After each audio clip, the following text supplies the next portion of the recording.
चलिए, आज का हमारा टॉपिक है घातांकों के नियम। घातांकों के नियम में हमने आपको अपनी वीडियो में बताया था कि गुणा में घातों को जोड़ा जाता है और भाग में घातों को घटाया जाता है।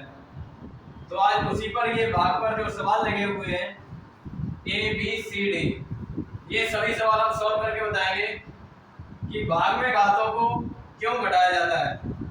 तो पहला सवाल है हमारा, सवाल लिखा हुआ है 12 की पावर प्लस के 5 भाग 12 की पावर प्लस के 3। तो हमने अपनी वीडियो में बताया है कि भाग में घातों को घटाया जाता है। तो अगर इसे सॉल्व करना चाहें तो आधार समान है अगर, तो केवल घातों को सॉल्व करेंगे। 5 माइनस 3 तो 12 की पावर यानी 12 की घात हो जाएगी प्लस का 2।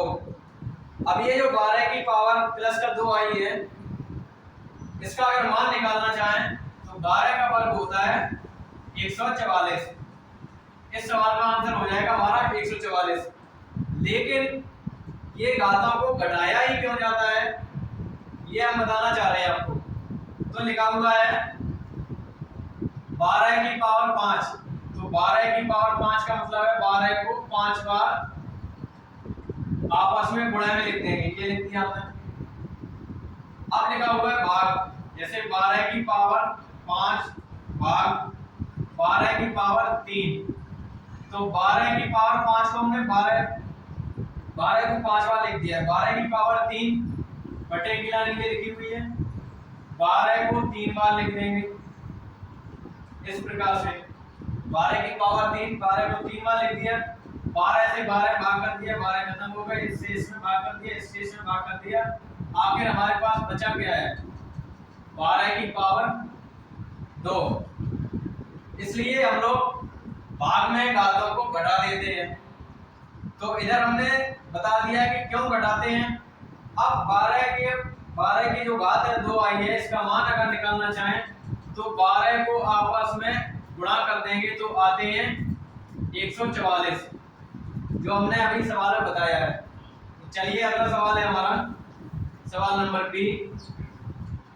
6 की पावर 10 भाग 6 की पावर 2।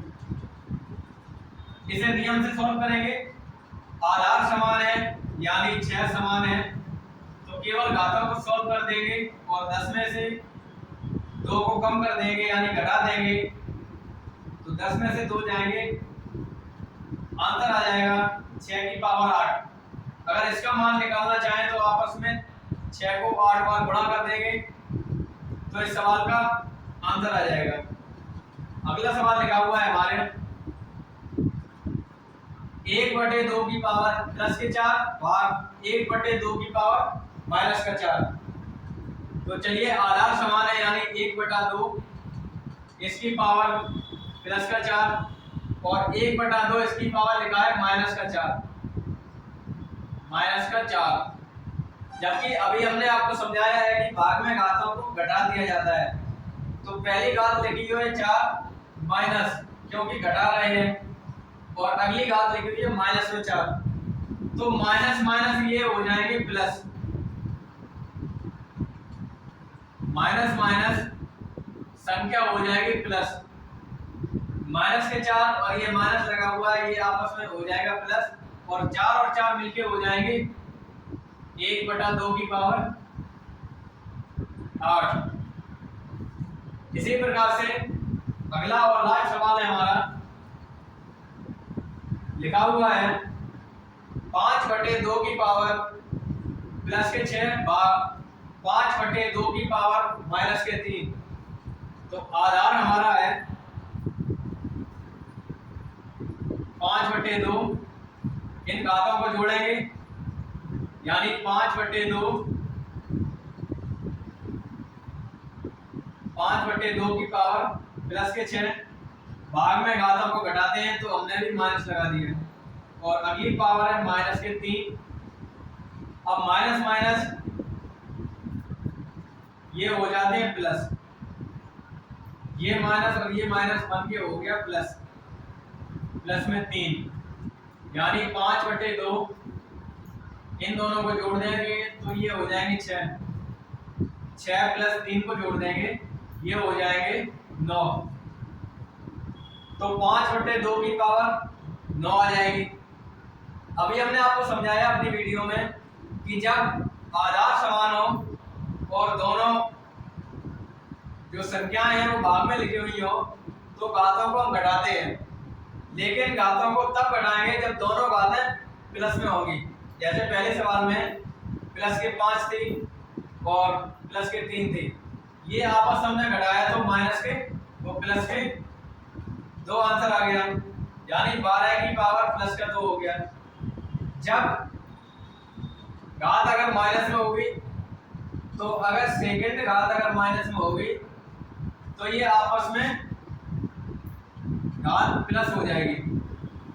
हमने अपनी वीडियो में बताया था कि भाग में घातें घटती हैं, लेकिन घटेंगी तब जब पहली घात यानी पहली घात जैसे m है और दूसरी घात n है तो m n से बड़ी होनी चाहिए।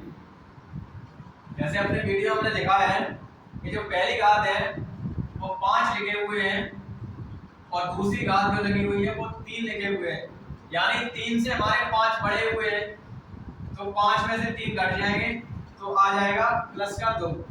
इसी तरह से दूसरे सवाल में लिखा हुआ है घात 10 और सेकंड घात लगी हुई है 2, तो 2 से ये 10 बढ़े हैं, इस प्रकार से ये घातें आपस में घट जाएंगी।